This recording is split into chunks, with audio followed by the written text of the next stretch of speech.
सुना क्या? सुना क्या? आप लोगों ने सुना क्या? अंकल आपने सुना क्या? क्या?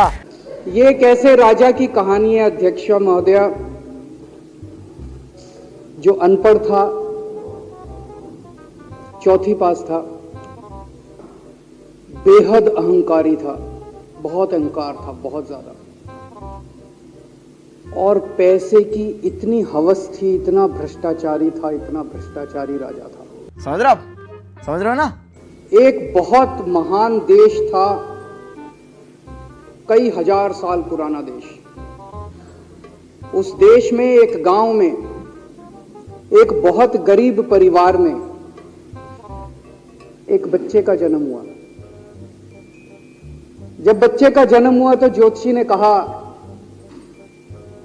गांव में ज्योतिषी होते हैं, आते हैं, वो पतरी बनाते हैं। ज्योतिषी ने कहा, माई तेरा लड़का बड़ा होके बहुत बड़ा सम्राट बनेगा। माई को यकीन नहीं हुआ, मेरा इतने गरीब हूं मैं, कहां से मेरा बेटा सम्राट बनेगा। तो उसने कहा, नहीं, तेरे बेटे के ग्रह बताते हैं तेरा बेटा बहुत बड़ा सम्राट बनेगा। क्या? समझ गया समझ गया समझ गया समझ गया।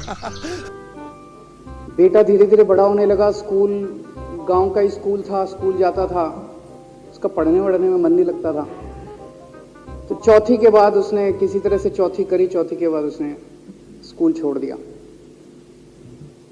गांव के पास एक रेलवे स्टेशन था, तो घर का खर्चा चलाने के लिए वो लड़का वहां स्टेशन पे चाय बेचता था। रुको जरा, सब्र करो। लड़के को भाषण देने का बड़ा शौक था। सारे गांव के लड़कों को इकट्ठा कर लेता, आसपास के गांव के भी इकट्ठा कर लेता, सामने वो खाट डाल लेता, उस पर चढ़ जाता और भाषण देता।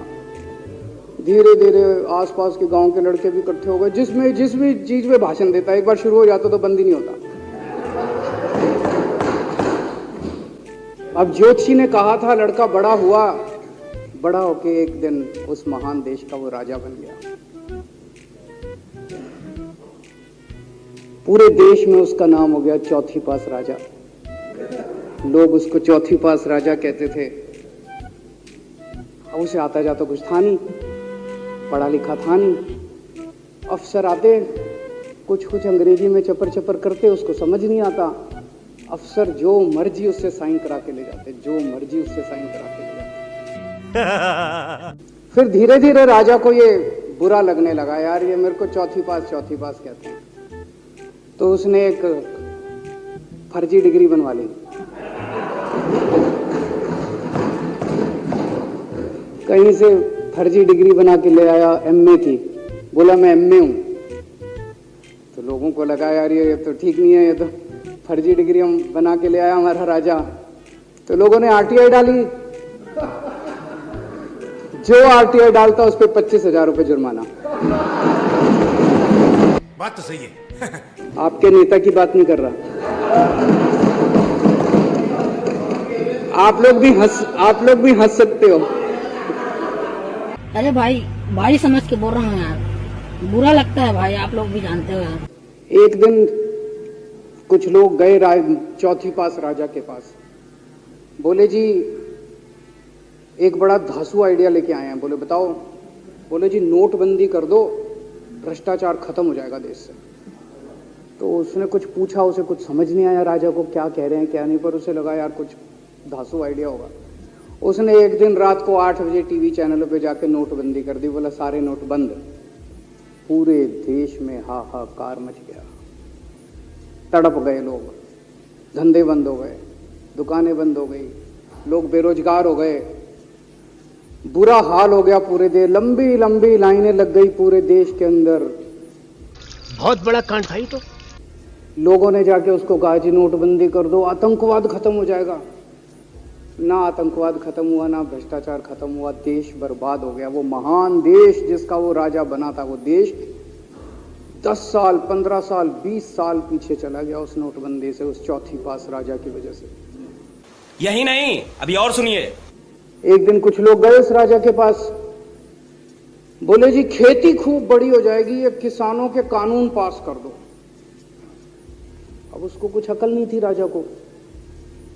अनपढ़ राजा था, उसने साइन कर दिए, 3 काले कानून पास हो गए किसानों के।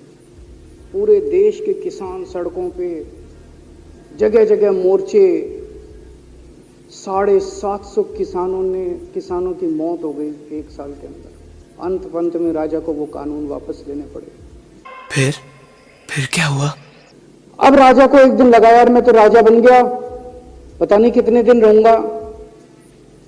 तो उसकी गरीबी में जो जीवन उसने जिया था, उसे लगा यार पैसे तो कमाने चाहिए। पैसे कैसे कमाऊं? पैसे कमाऊंगा तो जनता में छवि खराब होगी। तो उसने अपने एक दोस्त को बुलाया और उस दोस्त को बोला कि ऐसा करते हैं कि मैं तो राजा हूं, सारे सरकारी ठेके तेरे को दिलाऊंगा, सारी कंपनियां तेरे को दिलाऊंगा, सरकारी पैसा तेरे को दिलाऊंगा, नाम तेरा, पैसा मेरा। तेरे को पूरे उस पे 10% कमीशन तेरे को मिलेगा, सारा पैसा मेरा। दोस्त मान गया। दोस्त को क्या था, फ्री में पैसा मिल रहा था, दोस्त मान गया। तू समझा? हाँ। नहीं, तू समझा नहीं। बैंकों को लूटते हैं। तो बोला वो कैसे यार, बैंकों को लूटेंगे तो ये तो ठीक नहीं है। बोला नहीं, ऐसे करते हैं, आप किसी बैंक के चेयरमैन को बुलाओ, उसको बोलो कि वो मेरे को लोन देगा। तो बोला लोन देगा तो वापस करना पड़ेगा। बोला वापस कौन करेगा, वापस थोड़ी करना है, आप राजा हो, वापस नहीं करना, लोन दिला दो बस। तो राजा ने एक बैंक के चेयरमैन को बुलाया, बोला इसको लोन दे। तो वो चेयरमैन की सिट्टी पिट्टी गुम हो गई, यार मैं तो मर जाऊंगा, फंस जाऊंगा, वो भाग गया। तो फिर उन्होंने ढूंढ ढांड के एक ऐसा चेयरमैन चुना जो कि सरासर भ्रष्टाचारी, जिसके ऊपर 10 फाइलें खुली हुई, जिसके ऊपर 10 केस चल रहे, उसको बुलाया। बोला देख तेरे को चेयरमैन बना रहे हैं, अब तू 10,000 करोड़ रुपए दे दे इसको, नहीं तो तेरे को जेल भेजेंगे। जेल जाना है कि पैसे दे रहा है? उसने कहा माई बाप मैं जो कहोगे जहां कहोगे साइन कर दूंगा। उसने 10,000 करोड़ रुपए का लोन उसके दोस्त को दे दिया। और सुना।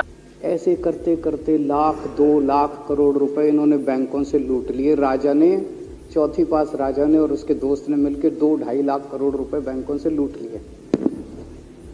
अब बैंकों से पैसा लूटने के बाद उन्होंने देश को खरीदना चालू किया। सबसे पहले उन्होंने देश के एयरपोर्ट खरीदे, पहले 6 एयरपोर्ट खरीदे, फिर उन्होंने बिजली कंपनियां खरीदी, फिर उन्होंने बिजली के दाम बढ़ा दिए पूरे देश के अंदर, फिर उन्होंने सी पोर्ट खरीदने चालू कर दिए, फिर उन्होंने कोयले खदानें ले ली, फिर इन्होंने पुलिस को भेज के जो लोगों की कंपनियां थी, प्राइवेट लोगों की कंपनियां, या बंदूक रख के उनकी कंपनियां छीन ली राजा ने और उसके दोस्त ने। हाहाकार मच गया पूरे देश के अंदर। इतनी महंगाई हो गई पूरे देश में। पहले गैस 400 रुपए सिलेंडर होती थी, चौथी पास राजा के आने के बाद 1100 रुपए सिलेंडर हो गई। पहले पेट्रोल 71 रुपए होता था, 97 रुपए हो गया। पहले डीजल 57 रुपए होता था, 90 रुपए लीटर हो गया। जब पेट्रोल के दाम बढ़ गए, डीजल के दाम बढ़ गए, तो सारी चीजों के दाम बढ़ गए देश के अंदर। हाहाकार मच गया। सब चीजों पे इसने और इसके दोस्त ने कब्जा। दूध पहले 46 रुपए होता था, 66 रुपए लीटर हो गया। बच्चों को माएं दूध पिलाने लायक नहीं बची, घरों के अंदर छोटे छोटे बच्चों के दूध छीन लिए इसने राजा ने। सरसों का तेल 90 रुपए लीटर होता था, 214 रुपए हो गया। बताओ, धीरे धीरे पूरे देश में हाहाकार मच गया। लोग अब राजा के खिलाफ आवाज उठाने लगे, लोग उसके खिलाफ बोलने लगे। तो राजा ने कह दिया जो मेरे खिलाफ बोलेगा पकड़ के जेल में डाल दो। एक के बाद एक राजा ने लोगों को पकड़ के जेल में डालना शुरू कर दिया। किसी ने राजा का कार्टून बना लिया, उसको भी जेल में डाल दिया। किसी ने राजा का नाम गलत ले दिया, उसको भी जेल में डाल दिया। किसी टीवी चैनल वाले ने राजा के खिलाफ लिख दिया, उसको भी पकड़ के जेल में डाल दिया।